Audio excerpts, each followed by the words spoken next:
السلام علیکم ناظرین حضرات، آپ دیکھ رہے ہیں سیریز سیرت النبی صلی اللہ علیہ وسلم کا ایپیسوڈ 29۔ جنگ میں قیدی بنائے گئے قیدیوں کی سزا کا واقعہ، حضور صلی اللہ علیہ وسلم کے داماد ابو العاص کی سزا کا فیصلہ۔ حضور صلی اللہ علیہ وسلم کی بیٹی حضرت زینب نے اپنے گلے کا ہار دے کر اپنے شوہر کی کیسے جان بخشی کرائی۔ بسم اللہ الرحمن الرحیم۔ عبداللہ بن ابی یہودیوں سے قیدیوں کی رہائی کا وعدہ کر کے ایک دن بہت صبح سویرے حضور صلی اللہ علیہ وسلم کی خدمت میں حاضر ہوا۔ حضور صلی اللہ علیہ وسلم اس وقت مسجد میں تشریف فرما رہے تھے۔ جانثار صحابی آپ کے سامنے بیٹھے تھے۔ بدر کے قیدیوں نے جس کاشد کو فدیہ لینے کے لیے بھیجا تھا وہ واپس آیا تھا اور سب کا فدیہ ساتھ لایا تھا۔ حضرت محمد صلی اللہ علیہ وسلم فدیہ لے کر قیدیوں کو رہا فرما رہے تھے۔ فدیہ کی رقم کو حضرت طلحہ اور حضرت ابو بکر صدیق رضی اللہ تعالیٰ عنہ گن رہے تھے۔ فدیہ کی رقم لے کر تمام قیدی چھوڑے جا چکے تھے، صرف ابو العاص باقی رہ گئے تھے۔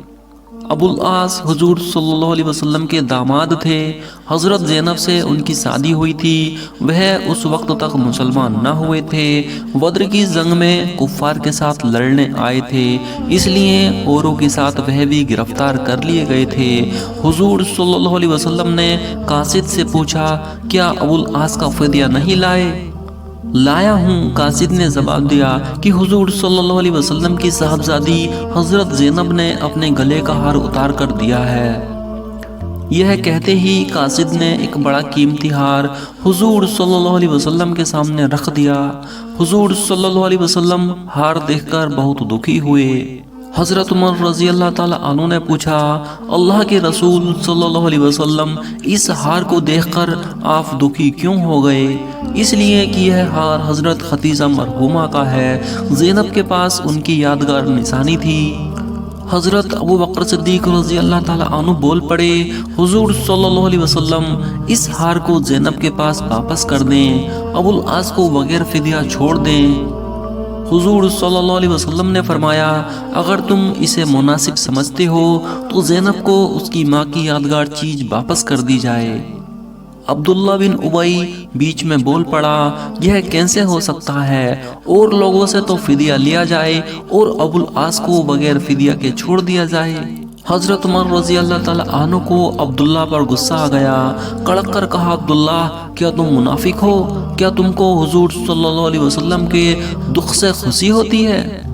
اس دن سے عبداللہ کا نام منافق ہو گیا اور اسے عبداللہ منافق کے نام سے یاد کیا جانے لگا۔ عبداللہ نے کہا، عمر تمہیں بہت جلد غصہ آتا ہے، سوچو تو صحیح، کیا یہ انصاف ہے کہ اوروں سے تو فدیہ لیا جائے اور حضور صلی اللہ علیہ وسلم کے داماد کو بغیر فدیہ رہا کر دیا جائے؟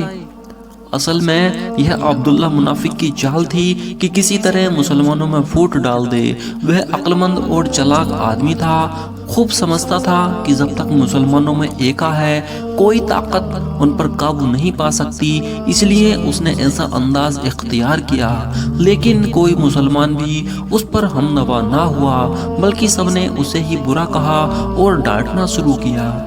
چنانچہ حضرت مصعب رضی اللہ تعالیٰ عنہ نے، جن کے سگے بھائی ابو عزیز کا فدیہ ادا ہوا تھا، کہا کہ ہم سب مسلمان حضور صلی اللہ علیہ وسلم کی خوشنودی چاہتے ہیں۔ اگر حضور صلی اللہ علیہ وسلم ابو العاص کو بغیر فدیہ کے رہا کرنا چاہتے ہیں تو ہم کو اعتراض کرنے کا حق نہیں، بلکہ اگر حضور صلی اللہ علیہ وسلم تمام فدیہ بھی ابو العاص کو دے کر رخصت کر دیں تو ہم کو اور بھی خوشی ہوگی۔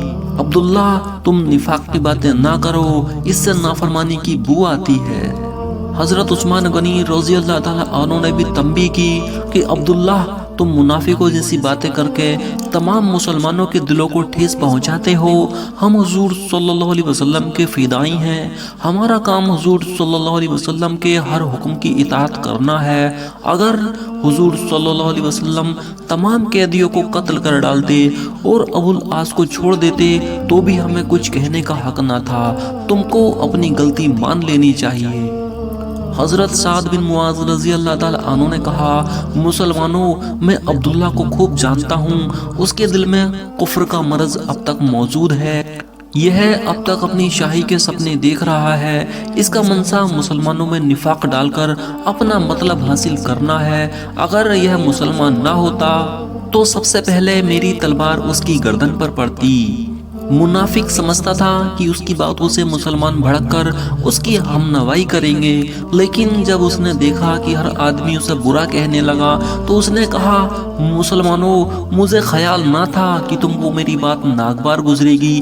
میں نے مسلمانوں میں فوٹ ڈالنے کے لیے یہ بات نہیں کہی، بلکہ اس سے میری منشا یہ تھی کہ اگر رعایت کی جائے تو سب کے ساتھ کی جائے، ایک کے ساتھ رعایت کرنا انصاف نہ ہوگا، پر جب تم سب مناسب سمجھتے ہو تو میں بھی جائز قرار دیے دیتا ہوں۔ حضرت عمر رضی اللہ تعالیٰ عنہ بولے، عبداللہ تم واقعی منافق ہو، اب بھی تم ایسی باتیں کر رہے ہو جس سے مسلمانوں میں فوٹ پڑ جائے، اگر تم آگے ان باتوں کا خیال نہ کرو گے تو تمہارا سر اڑا دیا جائے گا۔ عبداللہ چپ ہو گیا۔ حضور صلی اللہ علیہ وسلم نے ابو العاص کو وہ ہار دیتے ہوئے کہا، یہ ہار زینب کو دے کر کہہ دینا کہ تمام مسلمانوں نے اس کی ماں کی یادگار چیز کو واپس کر دیا ہے۔ چونکہ ابو العاص بدر کی لڑائی کے آخری قیدی تھے، جب بیوی چھوڑ دیے گئے تو عبداللہ منافق نے کہا، آج یہودیوں کے بارے میں بھی فیصلہ کر دینا چاہیے، بیکار قیدیوں کا بوجھ اٹھانے سے کیا حاصل ہوگا؟ حضرت عمر رضی اللہ تعالیٰ عنہ نے کہا، بے شک یہودیوں کے بارے میں بھی اگر حضور صلی اللہ علیہ وسلم فیصلہ کرنا مناسب سمجھیں تو کر دیں۔ حضور صلی اللہ علیہ وسلم نے پوچھا، مشورہ دو کہ یہودیوں کے ساتھ کیا برتاؤ کیا جائے۔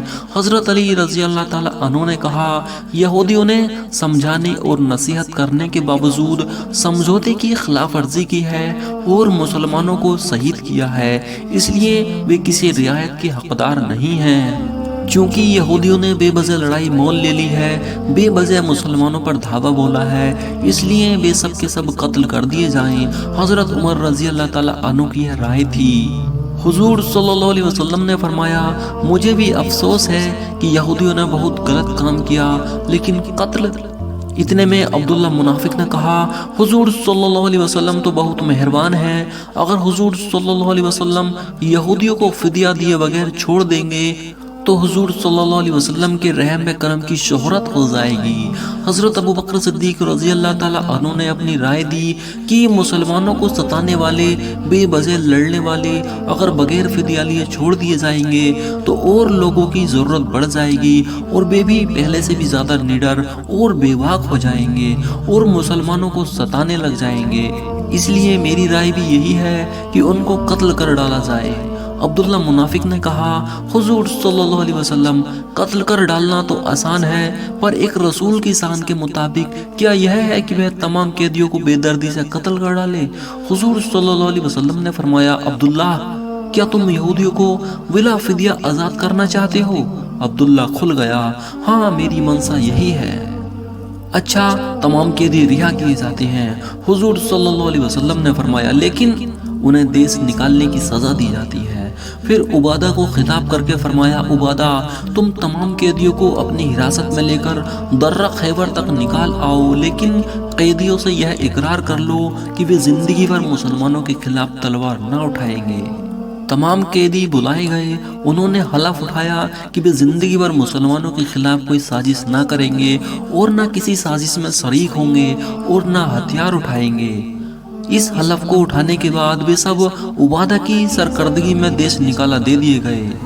چونکہ اب دوپہر ہو گئی تھی، اس لیے حضور صلی اللہ علیہ وسلم اٹھ کر اپنے حجرے میں تشریف لے گئے، جو مسجد کے قریب حضور صلی اللہ علیہ وسلم کے گھر والوں کے لیے تعمیر کیا گیا تھا۔ حضور صلی اللہ علیہ وسلم کے تشریف لے جانے کے بعد مسلمان اٹھے اور مکانوں کی طرف روانہ ہوئے۔ کچھ دنوں کے بعد مدینہ کے مسلمانوں کو معلوم ہوا کہ کفار مکہ نہایت شان و شوکت سے شاندار لشکر لے کر مدینہ پر حملہ کرنے کے ارادے سے آ رہے ہیں۔ حضور صلی اللہ علیہ وسلم اس خبر کو سن کر کچھ دکھی ہوئے۔